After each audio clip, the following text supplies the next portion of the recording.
What should have been a typical spring afternoon in Frisco, Texas, became the backdrop to one of the most disturbing and divisive teen murder cases in recent memory. On April 2, 2025, a 17-year-old student named Karmelo Sincere Anthony fatally stabbed a fellow teen, Austin Metcalf, during a school track meet. The case quickly exploded across headlines, not just for its violence, but for what it exposed about race, youth, fear, and how justice works when the facts aren't so simple. According to multiple witnesses, an argument broke out inside the teen tent over something seemingly petty, a folding chair.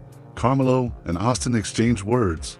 Moments later, Austin was on the ground, bleeding from multiple stab wounds to the chest. Karmelo remained on the scene. Police arrested him immediately. The knife was recovered. The crowd stood in shock. Karmelo wasn't a stranger to the system, but he wasn't known as a threat either. A senior at Dallas Independent High School, he was preparing for graduation. Friends described him as quiet, creative, and introverted. He was into poetry, sketching, and coding. But beneath that calm image, his family claims he was struggling with bullying, with racial isolation, and with a growing sense that no adult was going to protect him. Karmelo was charged with first-degree murder, a charge that carries a maximum sentence of life in prison. His attorneys argued that he brought the knife out of fear, not with intent to kill. They claimed he had been repeatedly harassed by Austin and others, and the school had done nothing to intervene. Prosecutors saw it differently. They described Karmelo as calculated, cold, and deliberate. They say he brought the knife to school that day for one reason only: revenge. The story didn't stay local. Within 48 hours, it became national news and deeply polarized. Some saw Karmelo as a victim of systemic racism, a teen who snapped under pressure that others couldn't see. However, others painted him as dangerous, entitled, and protected by social justice rhetoric. His family launched a GoFundMe. It raised over $130,000. They used the funds to post $250,000 bail, down from $1 million, and relocated to a gated neighborhood.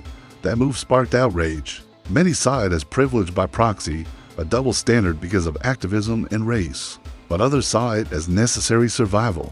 And now, in June 2025, the case is entering a new phase. Karmelo has been formally indicted by a Texas grand jury on first-degree murder. His legal team has filed a motion to reclassify the charge as manslaughter, citing psychological trauma and lack of intent. The judge has set the trial date for late September 2025. Court documents show the defense is seeking to present evidence of prior racial threats and text messages, suggesting a pattern of provocation. Meanwhile, the Metcalf family has publicly condemned what they call the romanticizing of a killer. The Karmelo Anthony case is more than just a teen-on-teen stabbing. It's a collision of two Americas, one where black teens are scared to defend themselves, and another where they're judged as adults the moment they make a mistake. If Karmelo had been white, would he have been charged the same way? If Austin had been black, would there be more sympathy from the public? These are uncomfortable questions, but they are necessary ones. Let's not forget, two lives were shattered that day. Austin Metcalf's life is gone. His family will never be the same, and Karmelo Anthony, whether he walks free or not, will never return to the life he once knew. Both boys were teenagers. Both had potential. Only one came home. So what do you think? Is Karmelo Anthony a murderer or a product of fear, neglect, and misunderstanding? Let us know in the comments below. And if you believe in honest, human-centered true crime storytelling, hit that like button and subscribe for more. We'll be watching this trial closely. Until next time, stay aware, stay critical, and stay human.